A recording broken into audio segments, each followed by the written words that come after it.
తెల్లవారుజామున అందమైన సూర్యోదయం మరియు ఆదిత్య పాఠశాలకు వెళ్లడం ప్రారంభించాడు. స్కూల్ పిల్లల మధ్యలో ఆదిత్య ఒక్కడే తల వంచుకుని నడుస్తున్నాడు.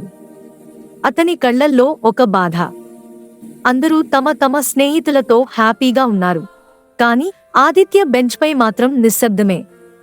రోహిత్ అనే పేరున్న ఆదిత్యను ఎప్పుడూ ఇతర క్లాస్మేట్స్తో ఆట పట్టించేవాడు. ఆదిత్య బాధపడతాడు. సూర్యాస్తమయంలో ఆ చిన్నవాడి అడుగులు ఇంటివైపు చేరుకుంటాయి.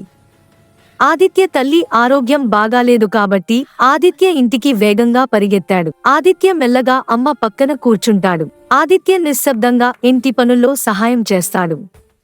పక్కనే అతడి డ్రాయింగ్ నోట్బుక్ ఆదిత్య నిజమైన ప్రపంచం.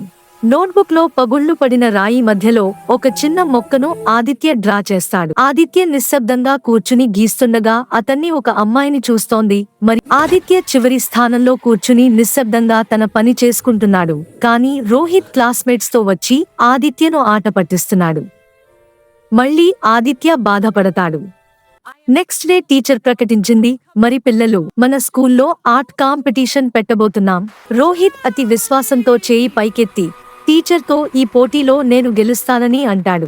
మరియు ఒక అమ్మాయి ఆదిత్యని నువ్వు పోటీలో పాల్గొంటావా అని అడిగింది. ఆదిత్య అవును అని చెప్పాడు. కాని ఆదిత్యకు తన తల్లి ఆరోగ్యం బాగాలేదని గుర్తుంది. మరియు అతను తల్లి ఆరోగ్యం మరియు డ్రాయింగ్ పోటీ రెండింటినీ ఎలా నిర్వహించాలో ఆలోచిస్తున్నాడు. ఆదిత్య తన తల్లితో మాట్లాడతాడు. ఆమె నీకు నచ్చినది చేయి అని చెబుతుంది.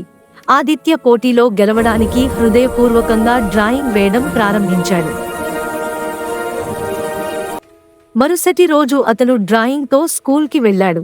రోహిత్ అక్కడ నిలబడి తన స్నేహితులతో ఆదిత్యని ఆట పట్టిస్తూ ఉన్నాడు. ఒక హాలులో డ్రాయింగ్ పోటీ ప్రారంభమైంది. ఆదిత్య తన డ్రాయింగ్ చూపించాడు. ఆ డ్రాయింగ్ చూసి అందరూ షాక్ అయ్యారు.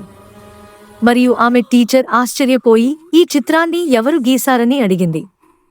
నెమ్మదిగా ఆదిత్య ముందుకు నడిచి ఆ చిత్రాన్ని గీశానని చెప్పాడు. రోహిత్ వెంటనే ఆదిత్య వైపు వేలు చూపిస్తూ ఆదిత్య ఆ చిత్రాన్ని కాపీ చేశాడని చెప్పాడు.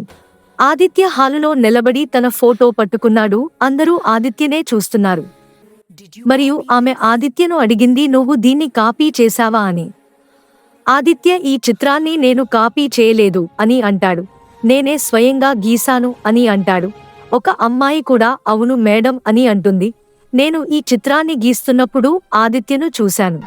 మరియు టీచర్ నిజాయితీ మరియు కష్టపడి పనిచేయడం ఎల్లప్పుడూ గెలుస్తుందని చెబుతాడు. మరియు టీచర్ చిత్రాన్ని పట్టుకుంటాడు మరియు క్లాస్మేట్స్ అరుస్తున్నారు. మరియు ఆదిత్య తన విజయాన్ని తన తల్లి చూడలేదని బాధపడతాడు. మరియు టీచర్ ఆదిత్య బాధపడకు, నీ అమ్మకి ఇది తెలుస్తుంది అని అంటాడు. రోహిత్ ఆదిత్య పక్కన నడుస్తూ ఆదిత్యకి సారీ చెప్పాడు. కథలోని నీతి ఏమిటంటే నిశ్శబ్ద ప్రతిభ అనేది ఇప్పటికీ ప్రతిభ మరియు ప్రపంచానికి అవసరమైనప్పుడు అది ప్రకాశిస్తుంది.